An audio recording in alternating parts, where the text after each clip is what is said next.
की बरेचसे उद्योजक महाटेककडं त्यांचं नवीन प्रॉडक्ट जर त्यांनी डेव्हलप केलं असेल तर ते लॉन्चिंग पॅड म्हणून पण बघितलं जातं. आम्ही ती ऑपॉर्च्युनिटी पण त्यांना देतो. 3 वर्षापूर्वी आम्ही महाटेक थ्रूच मटेरियल हँडलिंगचं आमचं डायव्हर्सिफिकेशन केलेलं आहे आणि त्या एक्झिबिशन नंतर आम्हाला प्रचंड प्रतिसाद मिळाला आणि आमची मटेरियल हँडलिंगची जी डिव्हिजन आहे ती इस्टॅब्लिश होण्यास मदत झाली. 3 वर्षापासून हे प्रोडक्ट आम्ही इथे डिस्प्ले करत आहोत. ह्या वर्षी आम्ही हे नवीन प्रोडक्ट लॉन्च केलेलं आहे.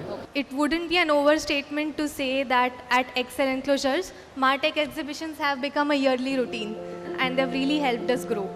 आणि लोक कॉपी करतात. महाटेकची स्टाईल, महाटेकची पद्धत, महाटेकचा इन्फ्रा, त्या पद्धतीने लोक कॉपी करायचा प्रयत्न करतात. इंटरनॅशनल लेवलची जी एक्झिबिशन्स असतात ती पण आम्ही अटेंड केलेली आहेत आणि तिथे जो ॲम्बियन्स मिळतो किंवा तिथे जो काय फॅसिलिटीज असतात त्या सगळ्या आम्हाला इथे उपलब्ध झालेल्या असतात. We did not get this much of a response even at those exhibitions. 24 साली उदय सामंत आलेले एक्झिबिशन बघायला.